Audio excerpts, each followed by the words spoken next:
네, 선한 청지기 교회 성도 여러분 반갑습니다. 저는 이번 매일 성경 말씀 세미나 강사로 서게 된 박일용 목사입니다. 저는 애나하임에 있는 로렘 장로교회 담임 목사로 섬기고 있습니다. 제 기억하긴 지난번에 한번 갈라디아서 강의였던가요? 한번 강의를 통해 영상 강의를 통해서 여러분 만나 뵌 것 같습니다. 오늘은 히브리서 이번 7월 달 동안 우리가 묵상하게 될 히브리서 말씀을 가지고 여러분과 함께 또 히브리서가 주시는 메시지를 통해서 은혜 받는 시간을 가지려고 합니다. 히브리서 배교의 시대의 예수 바라기라는 주제로 삼아보았습니다.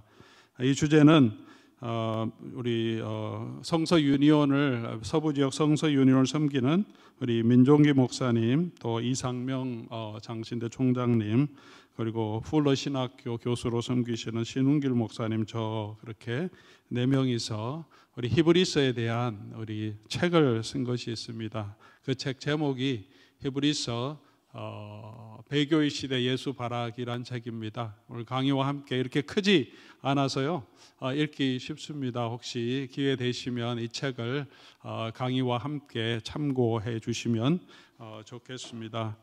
우리가 어떤 곳을 가려고 하면 우리 내비게이션에 주소를 치고 주소를 찍고 보면 전체 루트가 나오게 됩니다. 전체 루트를 보고 어떻게 가는지를 살펴보고 그 다음에 우리가 하나하나 실행 버튼을 누르면 좌회전, 우회전, 어떤 스트리트로 가야 될지, 어떤 프리웨이를 타야 될지 우리가 보며 갈 수 있습니다. 전체 그림, 큰 그림 머리에 두고 있으면 작은 길에서 우리가 어디로 어느쯤 가고 있는지를 알게 되기 때문에 우리가 길을 잃지 않고 또 안전하게 갈 수 있습니다. 이 히브리서 세미나를 통해서 하려고 하는 것은 히브리서 전체의 큰 그림을 한번 훑어보며 여러분께서 매일매일 우리 매일 성경을 통해서 하나님 말씀 묵상에 가실 때 길라잡이로 삼을 수 있도록 돕고자 그렇게 합니다. 히브리서를 이해하기 위한 먼저 배경 지식을 조금 가지면 히브리서를 이해하는데 좀 도움이 될 것이라고 생각합니다. 히브리서는 어떤 책인가요? 많은 사람들은 히브리서를 바울 서신처럼 서신서로 생각하기도 합니다. 왜냐하면 분명히 기록해서 교회에 보내진 서신이기 때문이고, 또 서신서처럼 맨 끝에 끝인사, 안부, 그리고 마지막 축복을 하는 내용들이 나옵니다. 그러나 다른 서신들과 달리 히브리서는 처음에 누가 누구에게 보낸다, 그리고 처음 문안 인사하고 기도하고 감사의 소식을 전하는 일반적인 문안의 내용이 없습니다. 그래서 학자들은 이 히브리서는 조금 더 독특한 양식일 것이다. 특별히 히브리서 맨 마지막에 히브리서 자체가 이 히브리서 자체를 권면의 말이라고 합니다. 히브리서 13장 22절 여러분 성경 찾아보시면 또 파워포인트 PPT 보시면 형제들아 내가 너희를 권하노니 권면의 말을 용납하라 그렇게 말합니다. 이 권면의 말이라고 하는 이 헬라어 단어는 그 당시에 회당의 설교를 말할 때 쓰이는 단어이기도 했습니다. 참고로 사도행전 13장 15절 보면 사도 바울이 비시디아 안디옥의 회당에 들어가서 율법과 선지자의 글을 읽고 앉으니 회당장과 거기 사람들이 형제들아 만일 백성을 권할 말, 히브리서 13장 22절과 동일한 헬라어 단어를 씁니다. 권할 말이 있으면 하라. 그래서 회당 설교를 권할 말이라고 했기 때문에 분명하게 이 히브리서는 그런 회당에서 하는 또 교회 공동체에서 하는 설교에 가깝다라고 합니다. 그래서 많은 학자들이 이것은 설교문이다, 그리고 기록된 설교, 그래서 written sermon이라고 보통 보고 있습니다. 특별히 히브리서 내용 전체를 보면 설교적인 그런 스타일, 문체가 많습니다. 내가 말한다, 쓴다, 쓴 글 그러지 않고 한 말 이렇게 말하고 우리가 이렇게 합시다 그렇게 권면하는 내용이 있고 또 설교처럼 구약 성경을 인용하면서 그것을 해석하고 어떻게 우리에게 적용해야 할지 그 적용 포인트를 우리에게 주는 것은 설교 스타일과 아주 유사하다고 생각합니다. 특별히 제가 개인적으로 이것이 설교문이라고 생각하는 또 한 가지 이유는 우리 13장 22절 보면 히브리서 저자가 이렇게 말합니다. 내가 권면의 말을 용납하라. 그리고 내가 간단하게 너에게 썼다. 히브리서를 보면 1장에서 13장까지 결코 간단한 내용이 아니고 짧은 글이 아닌데 여러 설교자처럼 언제나 자기 설교가 짧은 것으로 생각하면서 간단하게 썼다 그런 걸 보니까 분명하게 이 저자는 설교자인 것을 또 우리가 알 수 있습니다. 누가 기록했는가? 누가 기록했을까요? 한 3세기 전까지는 히브리서 저자에 대한 다양한 의견이 있었는데 5세기 전까지는 기원후 5세기의 제롬이나 어거스틴 이후에 중세 시대에는 히브리서가 바울 서신으로 주로 간주되다가 종교개혁 이후에 지금까지는 히브리서 저자가 바울이 아니라는 사실을 모든 학자들이 인정합니다. 그럼 누가 썼는가? 다양한 캔디데이트죠. 대안들, 제안들이 있습니다. 그 제안들이 이전에 몇 가지 히브리서를 통해서 우리가 저자에 대해서 알 수 있는 것은 이 히브리서 저자는 분명히 헬라파 유대인이었을 것이다. 왜냐하면 아주 수려한 헬라 문체를 구성하고 이렇게 문체로 쓰기 때문입니다. 그리고 구약 성경에 대한 이해가 굉장히 높고 구속사적으로 구약 성경을 풀어낼 수 있는 그런 성경 지식과 함께 성도들에게 아주 효과적으로 응변적으로 설교하는 탁월한 설교자였을 것을 우리가 알 수 있습니다. 그리고 예수님을 직접 목격한 1세대는 아니고 그들에게서 복음을 들었던 2세대 사람이었을 거고 맨 끝에 디모데를 언급하는 것을 보면 바울 주변에 있었던 한 사람이었을 것이라고 우리가 생각은 합니다. 충분히 추측할 수 있습니다. 그런데 누구냐 할 때는 너무나 다양한 의견이 있습니다. 어떤 사람은 아볼로라고 얘기하기도 하고 어떤 사람은 실라, 어떤 사람은 누가, 어떤 분은 브리스길라, 심지어 동정녀 마리아라고 하는 학자도 있습니다. 주 2세기의 유명한 교부였던 오리겐이 말한 것처럼 히브리서 저자는 하나님만 아실 것 같습니다. 저자보다 더 중요한 것은 누구에게 보냈느냐 하는 거죠. 누가 수신자가 누구냐. 히브리서의 수신자에 대해서는 두 가지 큰 그 견해가 있습니다. 예루살렘에 있는 유대 그리스도인들에게 보냈다는 견해와 그다음에 로마에 있는 그리스도인들에게 보냈다는 두 가지 견해가 있는데 로마에 있는 그리스도인에게 보냈다는 것이 더 많은 학자들의 지지를 받고 있습니다. 로마에 있는 성도들이 분명하게 박해를 이미 받았고 그리고 현재에도 네로 황제 시대에 박해를 받고 있기 때문이고 더 중요한 이유는 본질적인 이유는 히브리서 13장 24절에 보면 이달리아에서 온 자들이 너희에게 문안한다라고 문안에 기록하고 있습니다. 이달리아는 이탈리아죠.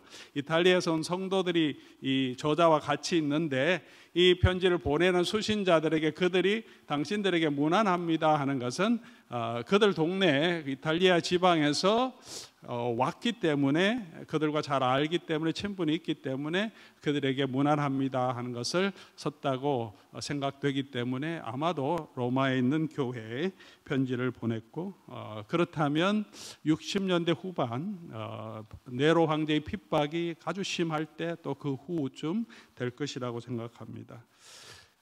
그리고 이 수신자들, 이 편지를 받는 첫 원독자라고도 하죠. 처한 환경은 어땠는가? 사실 이것이 누구에게 보냈는가 하는 것보다는 더 중요하죠. 이들은 밖으로부터의 도전이 있었습니다. 큰 박해가 많이 있었습니다. 히브리서 10장 32절에서 34절까지 우리 잠시 한번 찾아보겠습니다. PPT 내용은 제가 준비하지 못했는데 길어서 그러면 히브리서 10장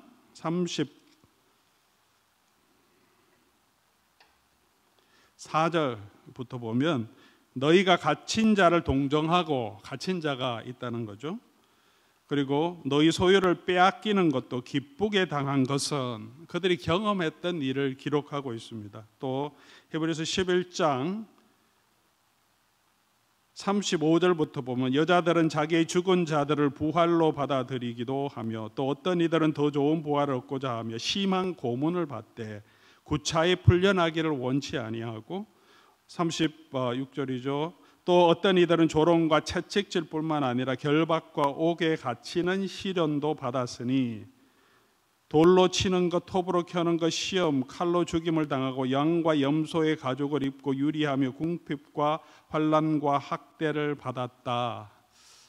구약에 있는 성도들일 수도 있지만 그 당시에 그들이 경험하는 것일 수 있습니다. 분명한 거죠. 밖에서 그런 박해가 있었고 바깥에서의 박해뿐만이 아니라 이 세상의 유혹도 있었던 것 같습니다. 11장 35절 모세에 대한 믿음을 이야기하면서 25절이죠. 11장 25절은 도리어 하나님의 백성과 고난받기를 잠시 죄악의 낙을 누리는 것보다 더 좋아하고 그리스도를 위하여 받는 수모를 애굽의 모든 보화보다 더 큰 재물로 여겼다. 이렇게 하는 것은 그 성도들, 현재 독자들도 이런 유혹이 분명히 있었을 것임을 암시하는 내용이라고 볼 수 있습니다. 그리고 바깥으로부터의 도전뿐만이 아니라 안으로부터의 여러 가지 도전도 있었던 것을 히브리서를 통해서 우리가 알 수 있습니다.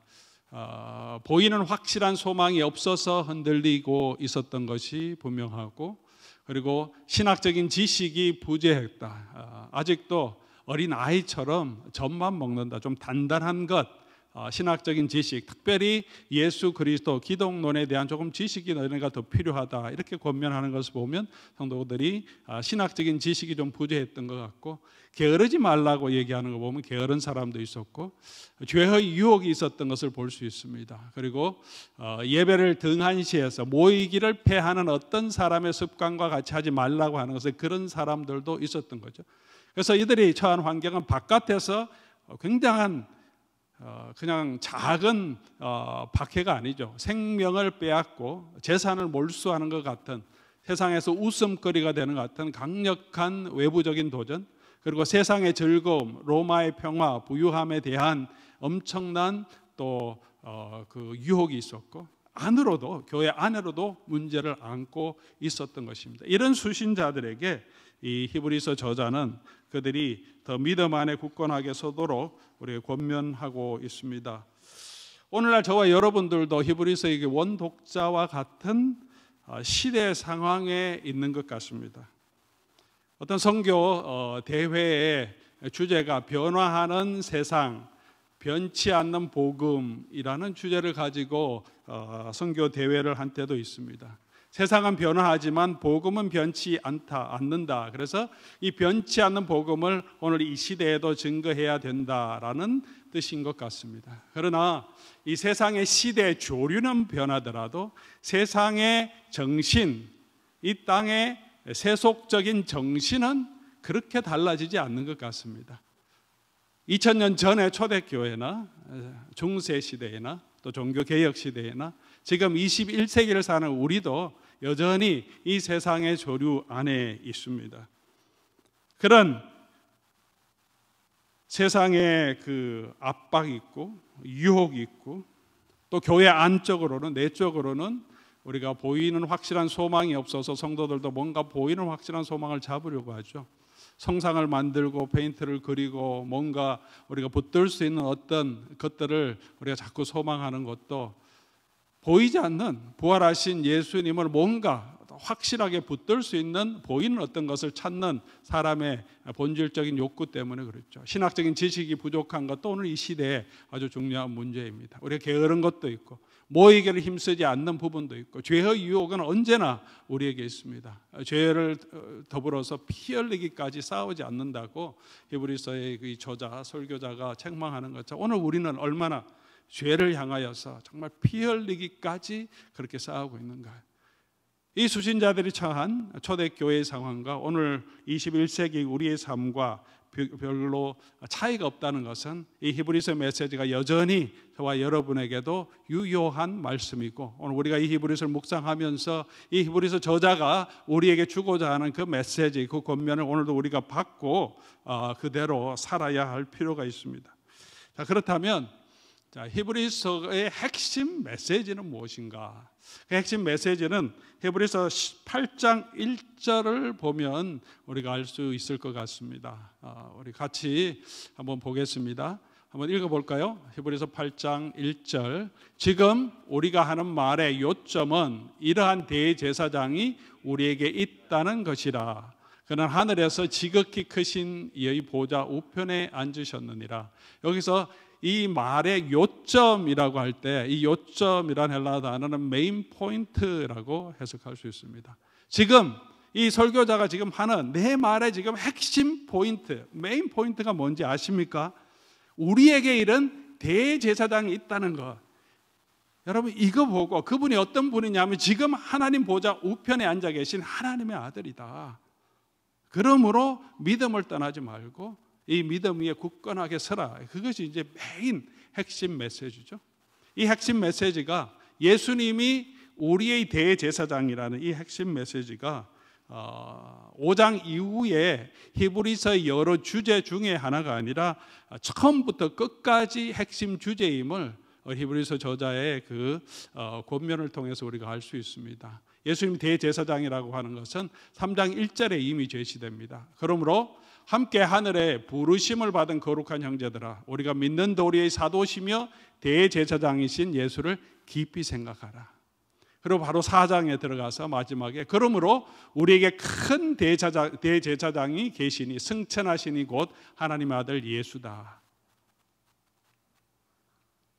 12장 2절, 그다음 5장부터 10장까지 예수님의 대제사장에 대해 본격적으로 설명한 이후에 12장 2절 마지막 권면을 하고 있는데도 다시 예수를 바라보자라고 하고, 맨 마지막 권면에 있어서도 13장 10절에 가면 그런즉 그의 치욕을 짊어지고 예수님이 대제사장으로서 자기 피로 백성을 거룩하게 해서 성문 밖에서 십자가의 고난을 받으셨기 때문에 우리도 그 치욕을 지고 영문 밖으로 그에게 가자, 그렇게 말씀하시면서 처음부터 끝까지 그의 권면의 핵심에는 바로 이 대제사장을 바라보고 생각하고 믿고 그에게로 나아가는 것이고, 우리에게 이런 대제사장이 있다는 것을 이 히브리서는 우리에게 말하고 있습니다. 특별히 배교를 겪고 있고 배교의 문턱에서 흔들리고 있는 교회를 향하여서 우리가 붙들어야 할 소망은 어디에 있느냐? 바로 이 예수 그리스도, 우리의 대제사장 되신, 지금은 하나님 보좌 우편에 앉아 계신 이 예수 그리스도를 깊이 생각하고 바라보고 알고 그 예수 그리스도를 믿는 믿음으로 살아가는 것이라고 말합니다. 이 핵심 메시지는 히브리서 전체 구조와 연결됩니다. 히브리서는 어떤 구조로 되어 있나? 히브리서 구조를 나누는 것은 참 쉽지 않습니다. 한 설교문이기 때문에 계속해서 논증을 하고 신학적인 주해와 논증을 한 다음에 바로 권면이 들어가고, 또 그것에 이어서 다른 주제를 가지고 설명하고 또 권면하고 주제를 가지고 설명하면서 이렇게 계속해서 반복적인 논증, 권면이 섞이면서 끝까지 최종 권면으로 이어지기 때문입니다. 여러분께서 아마 히브리서를 공부하기 위해서 여러 가지 책을 좀 참고하신다면 주석서마다 히브리서의 단락 구분이 다 다른 것을 알 수 있습니다. 히브리서의 구조는 이렇게 연결되기 때문에 딱 잘라지지는 않기 때문에 쭉 읽어가면서 여러분께서 묵상하시면 되고요. 특별히 큰 구조를 머리에 두고 좀 도움이 되는 구조는 가장 오래되고 가장 또 많은 사람들이 그렇게 생각하는 구조, 이런 구조로 생각하시면 도움이 됩니다. 첫 번째 1장에서 4절은 이제 하나님의 아들 예수를 소개하고 무엇보다도 더 우월하신 예수 그리스도, 첫 번째 천사보다 더 우월한 예수 그리스도를 1장에서 3장 첫 부분까지 얘기하고, 두 번째는 이제 모세보다 우월하신 언약의 대리인으로서 모세보다 더 우월하신 예수님을 3장 4장에서 얘기하고, 그 다음부터는 이제 아론보다 더 우월하신 대제사장 예수 그리스도, 멜기세덱의 반차가 여기 나오죠. 그 다음에 옛 언약보다 더 우월한 언약의 중보자 되신 그리스도를 8장에 설명하고, 9장과 10장에는 예수님이 자기 피로 제사를 드렸던 그 예수님이 들어가신 성소는 땅의 성소보다 더 온전한 하늘 성소고 예수님의 드린 제사는 짐승의 피보다 더 나은 피다. 그렇게 9장 10장에서 얘기하고요. 그리고 그런 논증을 한 후에 그러므로 이제 마지막 이제 믿음으로 살라, 그다음에 소망을 가지라, 어떤 13장에는 형제 사랑을 힘써라, 이렇게 마지막 권면을 하고 끝냅니다. 여러분께서 이 큰 그림을 꼭 이렇게 딱 중간중간 구분이 정확하진 않지만 이런 큰 그림이라는 것을 생각하시고 이 히브리서를 쭉 묵상해 가시면 중간에서 길을 잃지 않고 내가 어느 부분에 있는가, 이 핵심 메시지는 무엇인가를 이해하게 되실 것입니다. 자, 이제까지 우리가 배경에 대해서 좀 설명했습니다. 이제부터 저자가 간략하게 기록했다고 했지만 결코 간략하지 않고 굉장히 심오한 이 히브리서의 내용들을 우리가 다 지금 설명하고 자세하게 살필 시간은 없죠. 오늘 제가 하고자 하는 것은 이 시간에 큰 메시지의 흐름을 1장부터 마지막까지 훑어보면서 히브리서의 논지, 설교의 논지가 어떻게 진행되고 있는지, 어떤 핵심 메시지를 가지고 있는지를 개략적으로 살펴보면서 그 핵심 주제를 우리가 살펴보려고 합니다. 그래서 여러분께서 매일매일 묵상할 때 조금이나마 깊이 이 히브리서의 메시지를 이해할 수 있도록 돕고자 합니다. 자, 이제 여러분 성경 가지고 계시면 히브리서 1장을 이렇게 펴시면서 제가 자세하게 모든 성경을 찾아볼 시간이 없어서 중요한 구절은 PPT로 만들었습니다. PPT로 보시고 또 찾아볼 부분은 여러분 찾아보시고 그렇게 하시면서 우리 히브리서 전체 내용을 한번 개략적으로 훑어보겠습니다. 제일 먼저 아까도 말씀드린 것처럼 히브리서의 첫 번째 이 내용은 예수님을 소개합니다. 1장 1절에서 4절까지 말씀이죠. 옛적에 선지자들 통하여 여러 부분과 여러 모양으로 우리 조상들에게 말씀하신 하나님이 이 모든 날 마지막에는 아들을 통하여 우리에게 말씀하셨다. 그런데 그 아들이 누구냐를 지금 이제 설명하는 거죠. 2절부터 3절까지. 이 아들은 만유의 상속자로 세우시고 또 그로 말미암아 모든 세계를 지으셨느니라. 이는 하나님의 영광의 광채시고 그 본체의 형상이시라. 그의 능력의 말씀으로 만물을 붙드시고 죄를 정결하게 하시는 일을 하시고 높은 곳에 계신 지극히 크신 이의 우편에 앉으셨느니라. 그렇게 하나님의 아들을 소개합니다. 우리 믿음이 흔들릴 때 우리는 어떻게 해야 됩니까? 삶에 이어지는 고난에 지치고 낙심한 성도들에게 우리 눈에 보이는 하나님의 약속이 없고 또 내가 붙들어야 할 그런 하나님의 축복이 지금 당장 보이지 않을 때 우리는 어떻게 해야 합니까? 히브리서 저자는 그런 성도들에게, 엄청난 박해 가운데 있는 성도들에게 복음 자체로 만족하지 못하고 뭔가 그 복음의 열매들, 눈에 보이는 가시적인 복음의 그 은혜와 영광을 보고 싶어하는 그런 성도들, 그것이 없어서 흔들리고 다시 유대교로 돌아가든가 아니면 세상의 즐거움을 향해서 돌아가려고 하는 그런 성도들에게 그가 설명하는 것은 어떤 대안이 아닙니다. 시작부터 이 히브리서 저자는, 이 설교자는 예수 그리스도를 보여줍니다. 예수님이 정말 어떤 분이시고 그가 하신 일, 그가 하신 은혜, 대제사장으로서 그가 어떤 놀라운 은혜와 또 구원을 이루셨는지를 알고 그것을 붙들라고 노래합니다. 제가 좋아하는 찬송 중에 찬양이죠. 내 삶의 이유라 하는 그런 찬양이 있습니다. 찬양 잘 못하지만 이렇게 시작합니다. 예수는 내 힘이요 나의 기쁨 내 참 소망 그 이름의 생명이 내 삶의 이유라.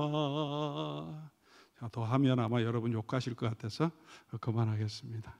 아마 여러분 잘 아실 겁니다. 또 많이 좋아하시는 분도 계실 겁니다. 내 삶의 이유라. 예수는 내 힘이요 나의 기쁨 내 참 소망 그 이름의 생명이 내 삶의 이유라. 히브리서도 그것을 우리에게 제시합니다. 예수님이 우리의 삶의 힘이시고 소망이시고 능력이시고 그리고 예수님이 우리 삶의 이유라는 것입니다. 히브리서 저자는 서론에서 이 하나님의 아들 예수 그리스도의 메시아적인 사역을 아주 응축해서 신학적으로 표현합니다. 메시아는 세 가지 역할, 기능, 사역이 있다고 합니다. 첫 번째는 왕적인 사역이 있고, 그 다음에 두 번째는 선지자적인 사역이 있고, 그 다음에 세 번째는 제사장적인 사역을 하는 거. 왕과 선지자, 제사장, 그 모든 일을 예수님이 다 이루셨는데 이 1장에 그것을 다 표현하고 있죠. 예수님이 어떤 분이냐면 만유의 상속자, 또 창조주시고 그것을 붙들고 섭리하시는 분이다. 단순히 우리의 왕이 아니라 이 만유, 이 모든 피조 세계를 만드신 창조주며 관리하신 왕이시다. 그리고 또 예수님은 이 마지막 때에 우리에게 직접 하나님의 대언자로 말씀하시는 분이시라는 거죠. 선지자적인 사역을 감당하신 분이고 또 제사자적인 사역으로 우리의 죄를 정결하게 하는 일을 하신다, 그렇게 말합니다. 그렇게 예수님이 이런 메시아적인 사역을 하셨으므로 우리는 예수님을 붙들어야 합니다. 그러나 이 1장에서 1장 1절과 4절 또 특별히 2절에서 3절까지 이 문장의 문맥의 이 구조를 보면 그것뿐만이 아니라 예수님을 우리가 붙들어야 되고 예수님이 우리의 참 소망이 되신 이유를 조금 더 설명합니다. 본성적으로 예수님이 단지 메시아적인 사역을 감당했기 때문에, 그래서 그가 위대하신 것뿐만이 아니라 본성적으로 하나님의 아들이시기 때문에 예수님이 탁월하시고 천사보다, 모세보다, 아론보다, 옛 언약보다 더 탁월하신 분이라고 소개합니다. 이 본문 가운데 제가 준비했습니다. 자, 이 세 가지 사역을 하셨는데 분명하게 이 본문에 설명하는데 이 문장 구조가 이렇게 되어 있습니다. 2장부터 3장까지 교차 대조 형식이라는 구조인데요. 영어로는 chiastic structure 그렇게 하는데 히브리 문체를 히브리 문학의 하나의 문학적인 표현 양식입니다. 교차 대조에서 앞에 A와 맨 마지막 B가 대조되게, 중간에 B와 B 플래시 대조되게, 그리고 가운데 핵심 메시지를 넣고 전체 문장을 구성하는 것입니다. 이 내용을 보면 첫 번째, 하나님이 아들이 만유의 상속자다. 맨 끝에 높은 곳에 계신 지극히 크신 이의 우편에 앉으셨다. 인트로몬트에 대한 동일한 얘기를 하고, 그 다음 두 번째, 또 그는 만물을 지으신 분이다. B에 가면 그의 능력으로 만물을 붙드시는 분이다. 만물과의 관계를 이야기하죠. 근데 가운데가 뭐가 들었냐면 이는 그 아들이죠. 하나님의 영광의 광채시고 본체의 형상이라라고 말합니다. A, B와 A, B 밑에 A 플랫, B 플랫은 예수님의 메시아적인 사역이 포괄되어 있습니다. 그리고 여기 기록하진 않았지만 1절과 3, 4절에서는 예수님의 선지자적인 그런 역할이 기록되어 있습니다. 그런데 이 가운데 뭐가 있습니까? 가운데 그런 예수님 메시아적인 사역을 했지만 예수님이 정말 우리의 메시아시고 우리가 다른 어떤 구약의 인물보다 더 위대한, 우리가 붙들 수 있는 그런 대제사장인 것은, 그 이유는 예수님은 하나님의 영광의 광채시고 그 본체의 형상이다. 하나님과 같은 분이시다. 본성적으로 하나님의 아들이시고 하나님의 본질을 우리에게 보여주시는 분이기 때문에 그렇습니다. 좀 테크니컬하게 얘기하면 펑셔널하게, 기능적으로 예수님의 하나님의 아들 되심보다 더 중요한 것은 ontological죠. 본성적으로 예수님의 하나님의 아들이시기 때문에 예수님이 다른 어떤 사람들보다 더 우월한 그런 대제사장이 되신다는 것입니다. 이 내용을 앞으로 전개되는 내용에 히브리서 저자는 사용합니다. 예수님 왜 우월하냐? 1장 4절이죠. 예수님 천사보다 우월하신 것은 그들보다 더욱 아름다운 이름을 기업으로 받으셨다. 이 이름이 뭐냐 하면 아들이라는 이름이라는 거죠. 그리고 예수님 모세보다 3장 5절에서 6절이죠. 모세보다 더 신실한 분이신 것은, 더 위대한 분이신 것은, 모세는 종이었는데 예수님은 어떤 분이십니까? 아들이다. 하나님의 집을 맡은 아들이다. 아들을 강조합니다. 그리고 예수님이 대제사장인 것은, 더 우월한 대제사장인 것은 4장 14절이죠. 그러므로 우리에게 큰 대제사장이 계시니 승천하시니 곧 누굽니까? 하나님의 아들 예수다. 7장 28절에도 율법은 약함을 가진 사람들을 제사장, 옛 언약의 제사장들은 약한 거죠. 자기 스스로 자기 죄를 위해서 제사를 드려야 하는 사람인데, 율법 후에 우리에게 주신 말씀은 영원한 온전하게 되신 아들을 세우셨다. 예수님이 더 우월한 제사장인 것은 하나님의 아들이시기 때문이라는 거죠. 예수님 메시아적 사역을 감당하신 것도 본성적으로 하나님의 아들 되시기 때문에 그렇게 예수님은 위대하시다는 사실을 우리에게 보여줍니다. 그러므로 우리가 어떻게 해야 합니까? 그러므로 우리가 이 대제사장 예수를 붙들고 나가야 합니다. 이렇게 예수님을 소개한 이후에 두 번째 섹션에서 1장 4절부터 2장 4절까지는 이 받은 복음의 말씀을 굳게 잡으라고 먼저 권면합니다. 예수님이 하나님의 아들이시기 때문에 옛 언약인 구약의 말씀보다 예수님의 말씀이 하나님이 직접 우리에게 말씀하신 것이기 때문에 우리는 그것을 들어야 한다는 것입니다. 예수님의 말씀이 구약보다 또 천사들을 통해서 전해진 구약보다 더 우월한 이유를 1장에서 설명하죠. 옛 언약은 옛적에 주신 거고, 새 언약은 이 마지막 때에 주신 거고, 옛 언약은 여러 모양 여러 부분으로 주신 거고, 새 언약은 직접 예수님이 오셔서 우리에게 말씀해 주셨죠. 대상은 우리 조상들에게 하나 건너뛰지만 이 새 언약은 우리에게 직접 주신 거고, 옛 언약은 천사를 중보로 했지만 새 언약의 중보자는 하나님의 아들, 영광의 광채, 본체의 형상 되신 하나님의 아들이시다. 그렇기 때문에 이 우리가 받은 신약 시대의 성도들이 예수님께 받고 사도들이 전한 그 복음이 훨씬 더 중요하다. 그렇기 때문에 그 복음을 떠나지 말라고 우리에게 먼저 말하고 있습니다. 예수님을 보지 못했던 2, 3세대의 성도들이 받은 것은 이 사도들이 선포한 이 말씀밖에 없어요. 기록된 성경도 없습니다. 아직 구전으로 예수님의 사역, 예수님의 기적, 또 예수님의 부활, 예수님의 순환을 사도들이 선포했고 조금씩 기록되고 있었지만 아직도 완전하게 기록된 내용들은 없습니다. 그러니 그들이 가지고 있는 성경은 구약 성경이고, 성경이 보여주는 것은 예루살렘 성전이고 제단이고 제사고 이런 것들밖에 없는데, 그러므로 뭔가 사람이 믿음에 흔들릴 때는 뭔가 확실한 것을 붙잡고 싶습니다.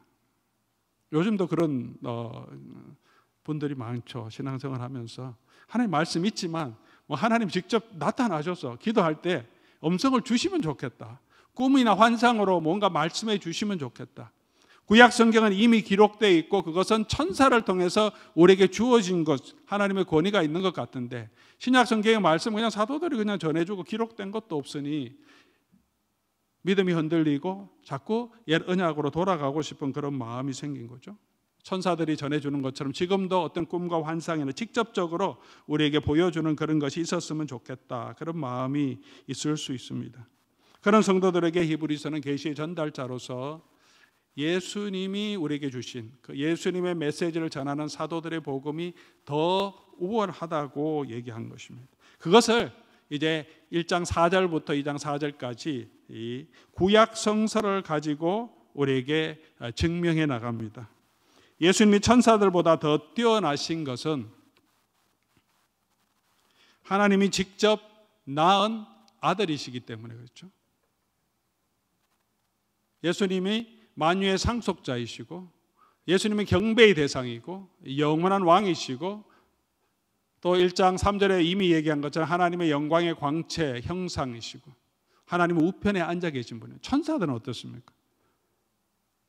시편의 여러 가지 말씀을 통해서 천사들은 결론적으로 1장 14절에 이렇게 얘기하죠. 모든 천사들은 섬기는 영이다. 그 섬기는 영에 의해서 전해진 그 옛 언약보다 예수님이 직접 사도들에게 말씀해서 우리에게 주신 그것이 더 중요하지 않느냐. 천사들은, 여러분, 천사들 숭배하는 것이 골로새서도 나오죠. 천사 숭배하는 것이 있습니다. 중세 시대에도 수호 천사라는 것이 가톨릭 교회도 있습니다. 뭔가 나보다 조금 더 신앙이 좋고 또 어떤 나보다 좀 더 다른 어떤 영적인 존재가 나를 지켜주면 좋겠다는 그런 소망이 우리에게 있어서 천사도 숭배하고 성자, 자기 수호 성자도 있습니다. 그러나 이 말씀이 우리에게 주시는 것은 그런 것보다 우리는 바로 하나님의 아들 예수님, 그의 영이 우리와 함께 한다는 것을 기억하라는 것입니다.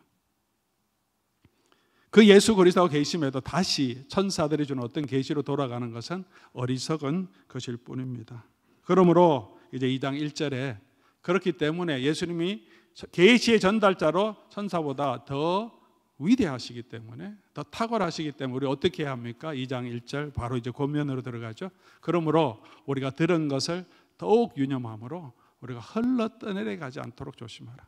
지금도 사랑하는 우리 교우 여러분, 우리가 배운 이 말씀, 진리의 말씀에 굳게 서는 것이 필요합니다. 특별히 믿음이 흔들릴 때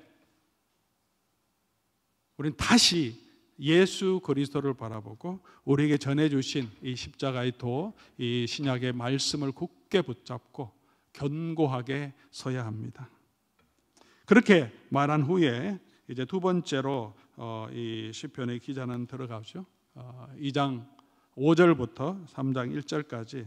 그런데 예수님이 하나님이시고 구약 성경이 구약 말씀보다 예수님의 말씀을 더 들어야 한다 이렇게 주장했는데, 그렇다면 이 성도들이 예수님이, 그런데 이 성도들이 가지고 있는 이제 당면한 문제는, 그런데 예수님 부활하시고 하늘 보좌 우편에 앉았다고 하는데 안 보인다는 거죠. 예수님이 보이지 않습니다. 예수님이 다스리신다고 하시는데 예수님도 실제 그들은 뭐 1세기 정도밖에, 1세기 뭐 1세대밖에 지나지 않았기 때문에 모두가 예수님이 역사적인 인물이고 십자가에 돌아가신 분임은 다 알고 있습니다. 그죠? 예수님이 사람으로 그들에게 더 가까이 다가왔고 죽으신 분이고 부활하셨는데, 부활하셨다고 하신 예수님 보이지 않습니다. 부활하셔서 하나님의 영광을 회복하신다고 하셨는데 그들에게 지금 있는 현실은 뭡니까?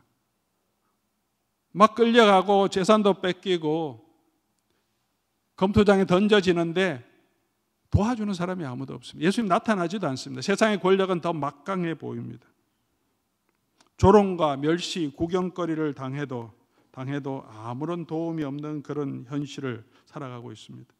우리가 만약 그런 현실을 살아가고 있다면 왜 만물의 주권자 되시고 부활하시고 우리를 사랑하신다고 하시는 그 예수님이 우리를 그냥 이 고통에 버려두시는가라는 생각을 하게 될 겁니다. 왜 이 세상이 이렇게 불의하고 불공정한데, 근데 왜 이 세상을 그냥 버려두시느냐? 종종 세상의 고난을 당할 때, 세상의 불의를 볼 때 우리가 그런 생각이 들 때가 있습니다. 예수님 믿지 않는 사람이면 뭐 세상이 원래 그런 것이라고 생각할 수 있겠지만, 분명히 예수님이 부활하시고 모든 만물의 주권자시고 만물을 붙드시고 계신 분이시라면 왜 그의 백성과 그의 교회를 그냥 두시느냐? 그런 퀘스천이 있는 이 성도들에게 히브리서 저자는 이제 다시 2장 5절부터 다시 설명합니다. 왜 예수님이 고난을 당했나? 현재 우리가 당하는 이 고난의 의미가 무엇인 것을 우리에게 설명해 가고 있습니다. 예수님이 천사보다 잠깐 못하게 되신 것은 잠시 동안이라고 말합니다. 지금 우리가 당하는 것도 잠시 동안이라는 거죠. 그리고 예수님이 고난당하신 이유는 뭐냐? 우리 2장 전체에 우리 나오는데 17절 보면 그 백성의 죄를 속량하시려고, 그리고 10절에 보면 우리를 영광에 들어가게 하시기 위해서,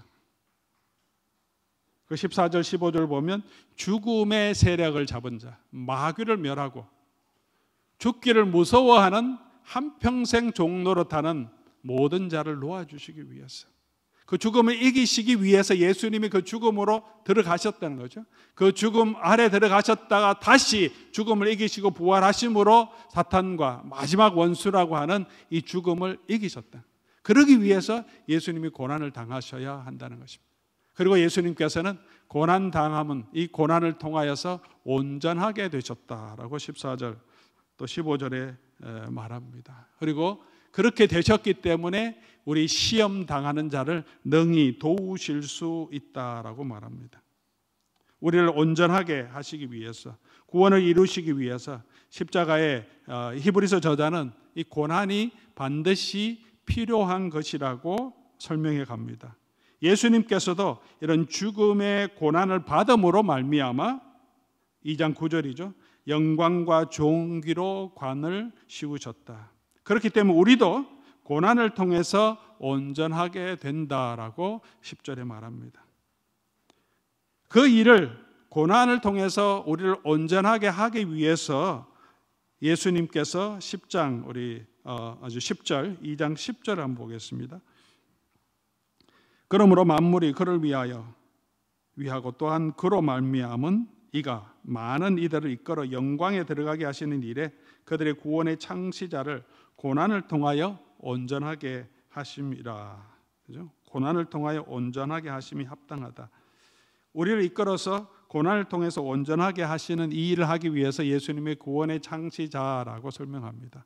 예수님이 어떻게 고난을 통해서 우리를 이끄시고 우리를 온전하게 하시는가? 구원의 창시자로 역할을 하시기 때문에 그렇습니다. 그런데 여기서 우리가 좀 살펴봐야 될 것은 이 구원의 창시자라고 하는 이 단어의 해석입니다. 헬라어로는 아르케고스라고 하는 단어를 쓰는데 이 단어는 사실은 두 가지 의미가 있습니다. 사전적인 의미가 있죠. 하나는 창시자, 저자. 이제 우리 개역 개정판은 이 의미를 따라서 구원의 저자나 창시자로 번역했고, 또 다른 의미는 지도자, 또 대장, pioneer 또는 a leader, 또 captain, 대장 이런 의미가 가지고 있습니다. 그래서 여러분 영어 성경을 보시면 어떤 번역은 author of the salvation 이렇게 하는 번역도 있고, NRSV나 NLT 같은 경우는 pioneer of our faith, pioneer를 번역합니다. 그냥 두 개로 번역해도 다 그 당시에 사용했던 단어의 뜻이기 때문입니다. 그런데 무엇이 더 정확한 번역이냐는 이제 문맥을 좀 보면 알겠죠. 오늘 여기서 우리 개역 개정판은 창시자로 했지만 문맥을 보면 pioneer나 리더로 번역하는 것이 이 알케고서 훨씬 더 적절하다고 보여집니다. 왜냐하면 예수님 우리를 이끌어 가신다는 거죠. 영광에 들어가게 하신다. 그리고 예수님이 먼저 고난을 받으시고 우리를 고난당하는 우리를 이끌어서 그 영광으로 들어가게 하시기 때문에 그렇습니다. 동일하게 이 알케고스라는 단어가 12장 2절에도 나옵니다. 12장 2절을 보면 우리가 허다한 정인이 있는데, 그죠? 그래서 우리가 거기서 무거운 것, 얽매이기 쉬운 것 벗어버리고 경주하는 경주장의 이미저리를 사용하고 있죠. 비유를 사용합니다. 그러면서 2절에 가서 믿음의 주요 또 온전케 하신 이를 이인 예수를 바라보자 그렇게 하는데, 여기서 믿음의 주라고 할 때 주도 똑같은 거죠. 똑같은 알케고스라는 단어를 사용하는데 여기서도 주라고 번역합니다. Lord 또는 author. 그런데 여기서도 이 문맥을 보면 경주장입니다. 그리고 허다한 정인이 있다는 것은 11장에 나오는 모든 믿음의 정인들이 지금 이제 큰 경주장 같으면 믿음의 경주자, 세상의 믿음의 경주자라고 하면 하늘에 먼저 간 성도들이 지금 쫙 도열해서 우리를 응원하고 있는 거죠. 그 가운데 예수님도 계시다는 거예요. 그 예수님이 어떤 분이시냐 하면 그 앞에 있는 기쁨을 위하여 십자가를 참으신 분. 지금 우리가 이 믿음의 경주를 하고 있는데 예수님이 지금 먼저 그 고난을 겪으시고 십자가를 참으셨다는 거예요. 이미 겪으신 분이기 때문에 우리를 그 고난에서 이기게 하실 수 있다는 것을 보여주는 거죠. 그런 의미에서 보면 단순히 우리의 구원을 주라기보다 구원을 이끄신 분, 우리의 대장이라고 번역하는 것이 훨씬 적절할 것입니다. 예수님이 이미 고난을 당하시고 고난을 이기셨기 때문에, 그래서 우리가 이 고난으로 온전하게 되어 가는 이 삶 가운데서 우리에게는 소망이 있다는 거죠.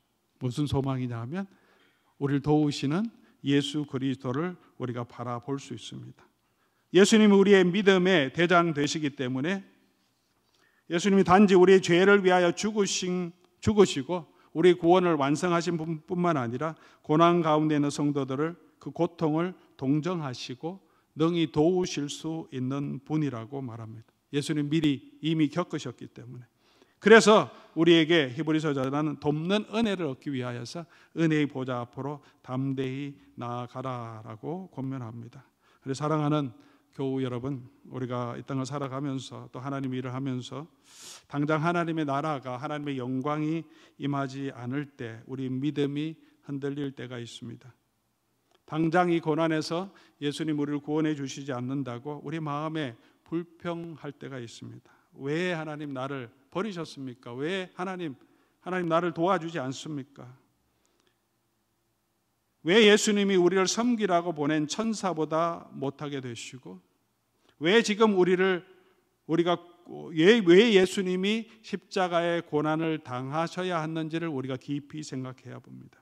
우리가 믿음이 흔들릴 때, 또 세상의 권력과 힘에 휘둘릴 때, 우리가 너무 약해서 넘어질 때 우리가 보아야 할 것은 먼저 고난을 당하시고 그리고 지금 우리를 도우시는 그 예수 그리스도를 바라보아야 합니다. 그가 우리의 대장 되시기 때문에 우리를 능히 도와줄 수 있으시기 때문입니다. 그러므로 우리가 고난 당할 때 우리가 해야 될 것은 무엇입니까? 그래서 3장 1절에 권면이 나오는 거죠. 3장 1절. 그러므로 우리 같이 한번 읽어볼까요? 시작. 그러므로 함께 하늘의 부르심을 받은 거룩한 형제들아, 우리가 믿는 도리의 사도시며 대제사장이신 예수를 깊이 생각하라. 이 고난 가운데 있을 때 예수님의 고난을, 예수님의 승리를, 또 예수님의 능력을, 예수님의 은혜를 깊이 생각하라라고 우리에게 도전하고 있습니다. 우리의 삶에서도 이 예수님을 더 깊이 묵상하고 예수님이 이루신 그 구원을 더 깊이 있게 이해해 갈 때 우리가 믿음 안에 더 든든하게 서게 될 것입니다. 이렇게 고난을 통해서 온전하게 되신 대제사장 예수님을 소개하면서 저자는 3장에서 4장에까지 예수님이 전해주신 그 구원의 도리를 순종하는 것이 얼마나 중요한지 다시 구약의 광야 시대를 들어서 비유해서 우리에게 설명합니다. 왜냐하면 모세의 시대에 광야의 길을 걸어갔던 사람들처럼 신약 성도인 우리에게도 여전히 들어갈 아직 안식의 약속이 남아있기 때문입니다. 4장 1절이죠. 그러므로 우리가 두려워할지니 그 안식에 들어갈 약속이 남아있을지라도 너희 중에 혹 이르지 못할 자가 있다. 오늘 우리의 시대가 예수님이 이렇게 구원을 얻었지만 아직까지는 완전한 안식에 들어가지 못했다는 거죠. 광야 이스라엘 백성들이 출애굽했지만 약속의 땅을 받았지만 여전히 광야를 걸어가고 있었지 우리도 그런 상황이다. 4장 9절에도 그런 적 안식할 때가 우리 하나님의 백성에게 여전히 남아있다. 아직 완전한 안식에 들어가지 않았다고 말합니다. 이것을 설명하면서 오늘 이 3장에 이 히브리서 저자는 시편 95편 7절에서 11절까지 내용을 가지고 우리에게 아직 안식이 남아있다고 말합니다. 세 가지 세대를 비교하죠. 왜 아직 우리에게 안식이 남아있느냐. 이 그림이 잘 보이시는지 모르겠습니다. 제가 제 그 강의안을 다 카피해서 혹시 교회에서 허락하시면 우리 성도들에게 또 이 카피로 다 나눠드리면 그 내용을 보면 조금 더 자세하게 보이실 텐데요. 이 지금 창조의 때에 하나님께서 제7일의 안식에 들어가셨다고 할 때 그 안식이 있습니다. 그 안식은 아직 이루어지지 않은 안식입니다. 그런데 하나님께서 이스라엘 백성을 구원하시고 너에게 안식을 주시겠다고 하셨습니다. 어떤 것이 안식이냐면 여호수아의 시대에 보면 그 땅에 들어가서 약속의 땅에서 그 하나님의 나라의 주권을 세우고 하나님의 나라, 킹덤을 세워가는 것을 안식으로 표현합니다. 그런데 이 시편 95편에 이 다윗의 노래 가운데는 오늘 다윗의 시대에도 오늘이라고 얘기하면서 광야의 시대 이스라엘 백성처럼 우리도 순종하지 아니하면 우리가 안식에 들어가지 못한다라고 말합니다. 다윗의 시대는 이미 하나님의 왕국이 되어 있고 그 땅에 이미 들어와 있기 때문에 이미 안식을 누리고 있음에도 불구하고 다윗이 여전히 오늘 우리가 마음을 굳게 하지 말고 안식에 들어가지 못한 사람처럼 하지 말자라고 얘기한다는 것은 여전히 이 땅에 있는 이 땅, 예루살렘 땅, 그 가나안 땅이 하나님의 영원한 안식이 아니라는 거죠. 동일하게 오늘 우리 시대에도 동일하게 적용이 된다는 거죠. 우리에게도 여전히 이 안식이 남아 있다는 거죠. 이 안식은 어떤 안식이냐? 하나님께서 우리에게 약속하신 이 안식은, 이 제7일의 안식은 마지막 때 하나님께서 우리에게 주시는 그 하나님의 종말적인 안식이죠. 나중에 12장에 가면 헤븐리 제루살렘, 하늘에 있는 예루살렘, 하늘에 있는 시온산, 이렇게 표현합니다. 그 안식이 참된 안식이고, 이 땅에서 이스라엘 백성들이 약속의 땅에 들어가서 그 약속의 땅에서 안식을 취하는 것은 진정한 안식이 아니라 이 하늘 안식의 하나의 모형이라는 거죠. 그렇기 때문에 아직 우리에겐 여전히 마지막 안식이 있기 때문에 지금 우리 선약 성도들에게, 우리에게 고난이 있지만 우리가 불순종하지 않고 마음을 완고하게 하지 않고 떠내려가지 않고 이 복음 안에서 하나님의 말씀을 들어야 할 이유가 여기 있다는 거죠. 우리가 이 광야와 같은 시기를 걸어가고 있는데 여기서 돌이켜서 모세에게 순종하지 않고 모세의 음성을 듣지 않았던 사람들이 광야에서 죽어버리고 약속의 땅에 들어가지 못했던데, 지금 우리에게 있는 분은 하나님의 아들이신데 모세의 말을 듣지 않아도 광야에서 죽어버렸는데, 우리가 지금 하나님의 아들의 그 복음의 말씀을 듣지 아니하면 우리가 영원한 안식에 들어갈 수 없을 수가 있기 때문에 여러분 긴장하라고. 바울이 말했던 것처럼 두렵고 떨림으로 너희 구원을 이루라는 거죠. 지금 흔들리지 말고 우리 도우시는 대제사장들 예수 그리스도를 바라보라는 거죠. 이런 엄청난 경고를 하면서 이 위대한 설교자는 경고만으로 끝나지 않습니다. 하나님 말씀 듣지 않으면 여러분 멸망합니다. 그러고 가지 않고 다시 소망을 줍니다. 이 말씀을 들었을 때 배교의 문턱에서 흔들리고 믿음이 막 흔들리고 있는 성도들이 얼마나 두려웠겠습니까? 죄의 유혹 때문에 많이 흔들리는 성도들이 얼마나 마음이 두려웠겠습니까? 내 구원을 잃어버리면 어떡하나. 그래서 이 마지막에 이 위대한 설교자는 성도들을 다시 붙들며 권면합니다. 그렇게 4장 마지막 14절이죠. 그러므로 이런 도전이 있고 이런 위험이 우리에게 있지만 우리에게는 소망이 있는 것은 큰 대제사장이 계시다. 우리가 죄 때문에 이 땅의 유혹 때문에 핍박 때문에 흔들릴 때, 연약해질 때 우리를 연약함을 이해하시고, 내가 힘든데 이해 못하면 얼마나 우리가 열을 받습니까? 제 아내는 제가 아직 결혼하기 전에 대학생 때죠. 그때 아버님이 가게를 하고 계셨는데 LA, 사우스 센트럴 LA 쪽에 가게를 하고 계셨는데 이제 신발 가게였는데 뭐 건강하셨어요. 근데 아침에 나가셨다가 이제 강도가 들어와서 머리를 때리고 칼로 찌르고 해서 쓰러지셨고 강도 나갔는데 주위에서 바로 신고하는 사람이 없어서 몇 시간 그냥 거기 눕혀 있어 과다출혈로 이제 병원에 들어가셨다가 바로 그날 저녁에 소천하셨어요. 황당한 사건이죠. 뭐 그런 일들을 우리 이민자들이 가끔 겪기는 합니다만 제 아내의 가정이 그때 겪은 거예요. 벌써 한 결혼 전이니까 한참 전이죠. 얼마나 황당합니까? 아침에 아픈 것도 아무것도 없었는데 저녁에는 시체로 이렇게 영안실로 들어가는 모습밖에 못 봤던 거죠. 이제 그런 일을 아내가 겪었기 때문에 그 과정을 제가 옆에 있으면서 다 보았기 때문에 또 그것을 아는 우리 주변의 사람들, 성도님들은 아내가 가서 사별하거나 또는 더 상을 당했을 때 아내가 가서 이렇게 손만 잡아줘도 같이 겪었다는 것을 이해하기 때문에 굉장히 위로를 받습니다. 저희 아버님, 어머님 아직도 살아 계시기 때문에 부모님 돌아가셨다고 뭐 제가 가서 말로 뭐 할도 참 위로할 말도 많이 없을 때가 있다고 뭐 그렇게 얼마나 위로가 되겠습니까? 근데 같은 고난을 겪은 사람이 이미 겪었기 때문에 그 사람이 옆에만 있으면 그냥 말 안 해도 그냥 보면 그냥 위로가 되죠. 그리고 소망도 생기죠. 아, 저분도 이렇게 살아냈는데 나도 살아낼 수 있다. 우리 어머니가 우리 장모님은 그렇죠. 그런 고난을 겪었기 때문에 그렇게 상처하고 갑자기 돌아가신 분들 옆에서 그냥 같이 그냥 있어만 드려도 저 권사님도 저렇게 살아내셨는데 나도 살아낼 수 있겠지 하는 소망이 생기는 거죠. 예수님이 이 모든 고난을 친히 겪으시고 그분이 우리를 긍휼하시게 여기시고 우리를 동정하시기 때문에 단순히 우리는 그냥 동정할 수밖에 없죠. 같이 겪었으면 동병상린이라고 그냥 같이 이해만 할 수 있지만 그 문제를 해결해 줄 수는 없는데 예수님은 우리를 능히 도우실 수 있는 분이다. 이 땅에서 죄 때문에 죽음의 두려움 때문에 우리가 흔들리지만 우리에게 여전히 소망이 있다라고 이 위대한 설교자는 고난 가운데 성도들을 다시 도전합니다. 그렇기 때문에 우리에게는 구원의 확신이 있고 소망이 있다. 왜?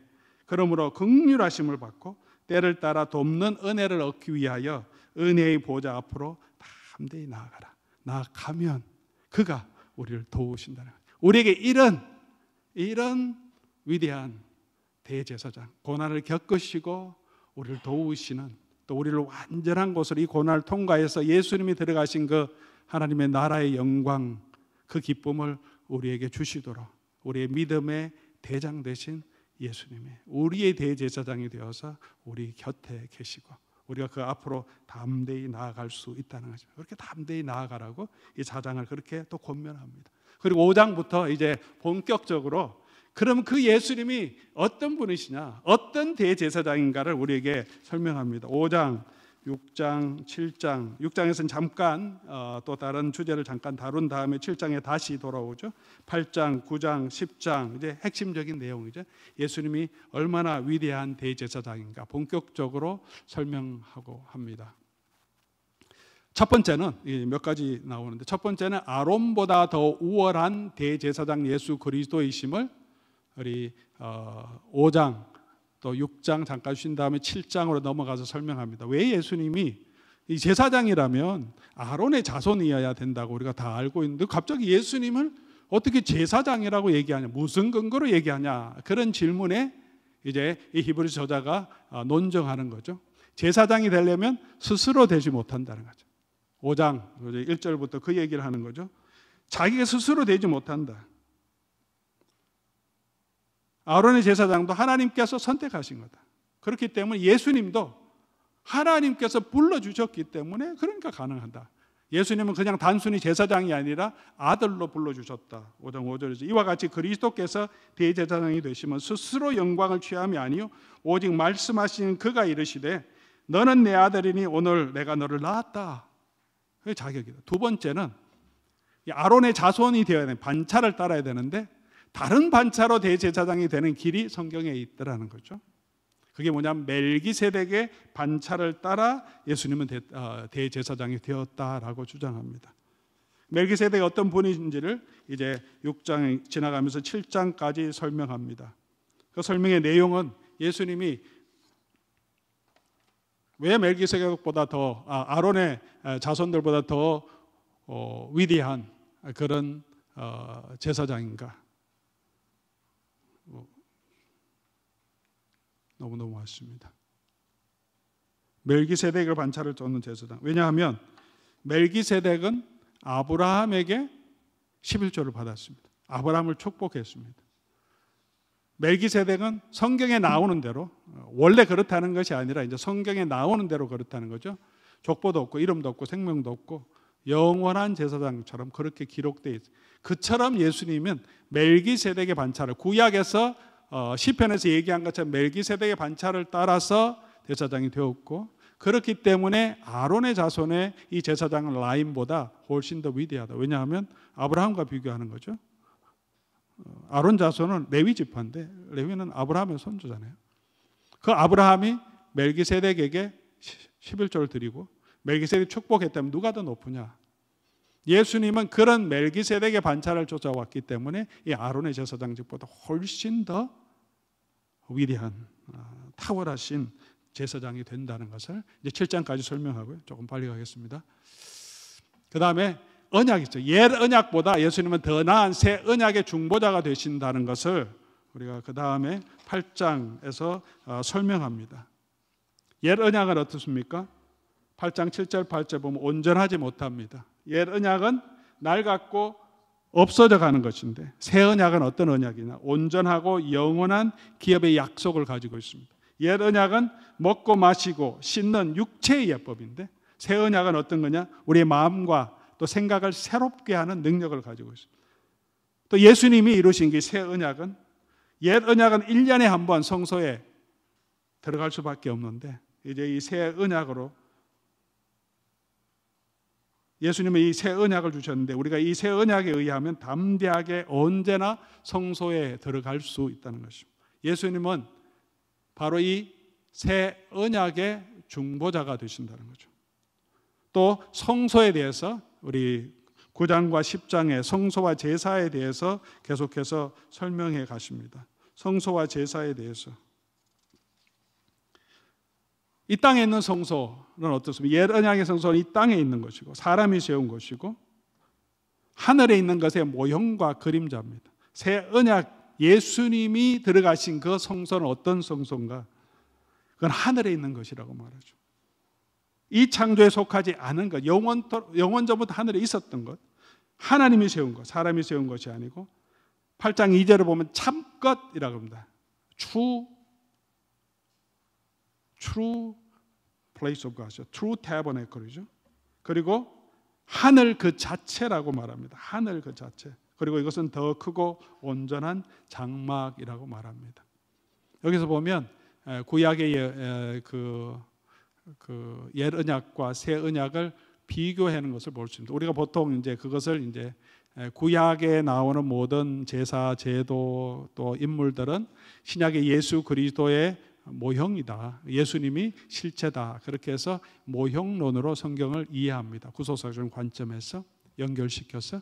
단순히 이런 시대적인 이 수평적인 모형론, 앞에 있었던 게 모형이고 뒤에 실체가 오는 이런 뿐만 아니라 이 성서를 설명하면서 새로운 모형론이죠. vertical 모형론이라고 하는데 수직적인 모형론이 있다는 거죠. 구약에 있었던 것이 먼저 있었기 때문에 이거는 그냥 모형이고, 예수님이 나중에 오셨기 때문에 실체가 아니라, 구약에 있었던 것이 뭐냐 하면 그게 하늘에 있었던 원래 실체, 하늘에 있는 것의 모형으로 이 성소가 지어졌다는 거예요. 모세가 성소를 지을 때 하늘에, 시내산에 올라가서 하늘에 있는 성소, 그게 리얼리티, 그걸 보고 카피로 지은 거라는 거죠. 그렇기 때문에 예수님이 왜 실체냐면, 예수님은 바로 그때 하늘에 계셨고 그 실체가 직접 이 땅에 오셨기 때문에 예수님은 이 구약 성경에 나오는 모든 이 하나님의 언약의 도구들의 실체이시고, 왜냐하면 하늘에 있는 그 실체가 이 땅에 직접 내려오신 것이기 때문에. 그럼 예수님이 들어가신 그 성소는 어디냐?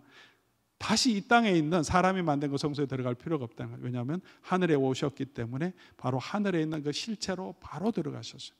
그래서 우리가 예수 그리스도 안에서 얻은 그 구원의 은혜가 더 크다는 거죠. 또 넘어가서 제사도 마찬가지죠. 구약 옛 언약에는 짐승의 피로, 짐승의 피로는 우리 죄를 사하지 못하고 기억한다. 그래서 매년 다시 드려야 하는데, 새 언약은 어떤 거냐? 예수 그리스도의 보혈의 피로 우리의 죄를 단번에 사해 주셨다는 거예요. 그리고 우리를 거룩하게 하고 이것은 영원한 효력이 있는 것이라고 말하면서 이 예수 그리스도를 붙들라고 말합니다. 그러므로 우리가 이제는 옛 성전으로 돌아갈 필요가 없고, 우리가 어떻게 해야 됩니까? 예수의 피를 힘입어 하늘에 있는 성소로 담대히 나아가야 돼. 그리고 그 믿음을 붙들고 모이기를 힘쓰라고 하고, 뒤로 돌아가지 말고 어떻게 합니까? 구원함에 이르는 믿음을 가지라라고 우리가 선포합니다.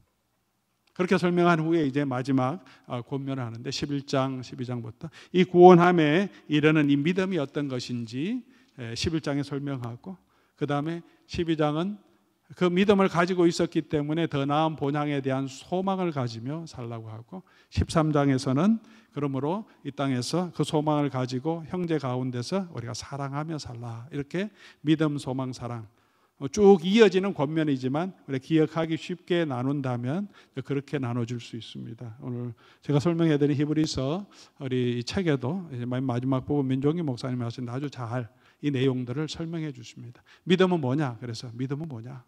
이 구원하기 이르는 온전하게 하는 믿음은 뭐냐? 믿음은 바라는 것들의 실상이고 보이지 않은 것들의 증거다. 믿음은 내가 이 땅에서 내가 바라는 것들을 얻고자 그걸 하나님 확실히 주실 것이라고 하는 내적 확신이 아니라는 거죠. 믿습니다 하면서 하나님 복 주실 줄 믿습니다, 고쳐주실 줄 믿습니다 하면 내 개인적인 확신이 아니라는 거죠. 믿음은 바라는 거지, 보이지 않는 것. 그죠? 바라는 것이 뭡니까? 이 바라는 것은 이제 12장에도 나오지만 하늘에 있는 것이죠. 영원한 더 나은 본향이죠. 종말적인 하나님의 축복입니다.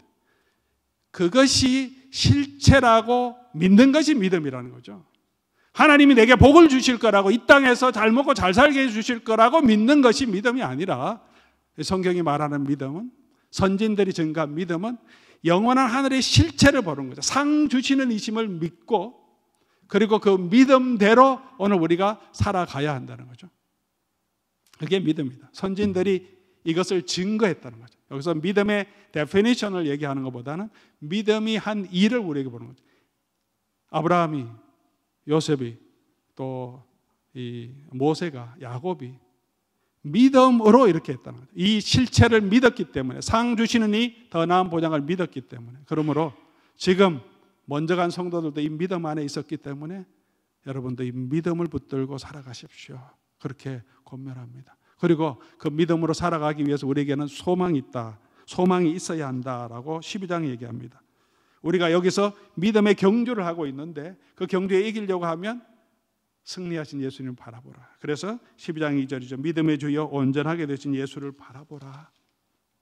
그리고 12장 마지막으로 가면 우리가 그렇게 가는 그곳은 하늘에 있는 흔들리지 않는 시온산 새 예루살렘이다. 그러므로 28절 우리가 흔들리지 않는 나라를 받았은즉 은혜로 받자. 이것을 받고 이로 말미암아 경건함과 두려움으로 하나님을 기쁘게 섬기라. 그렇게 권면합니다. 그리고 이제 마지막으로 그러면 어떻게 경건함과 두려움으로 살아야 되는가? 13장에 형제 사랑하기를 계속하라. 손 대접하기를 힘써라. 지도자들을 잘 섬겨라. 특별히 고난당하는 성도들을 잘 돌봐주라.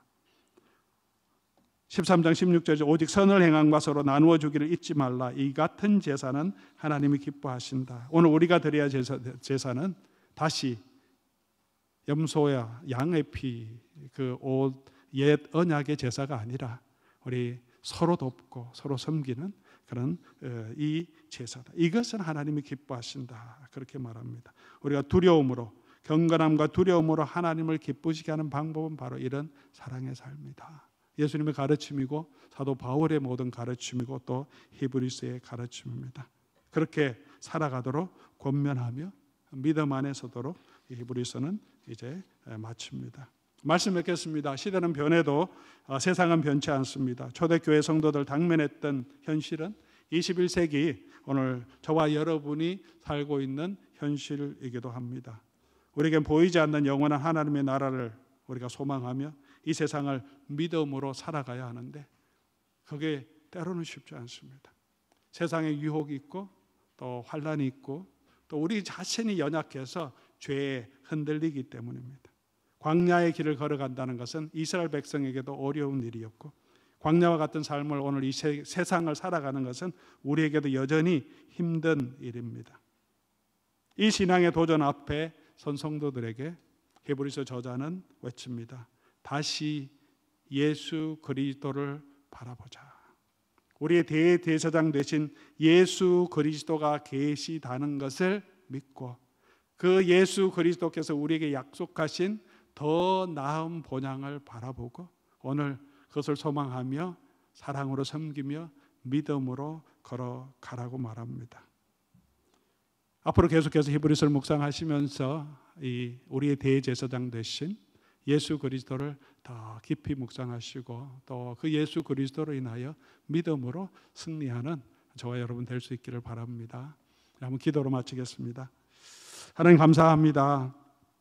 이제 우리가 매일 성경을 통하여서 7월 한 달 동안 히브리서를 가지고 하나님 말씀 묵상해 가려고 합니다. 아버지 하나님, 이 배교의 시대, 믿음을 지키기 힘든 이 시대에 하나님 우리 다시 한번 우리에게 계신 이 위대하신 우월하시고 탁월하신 예수 그리스도를 바라보게 해주시고 믿게 해주시고 소망하게 해주시옵소서.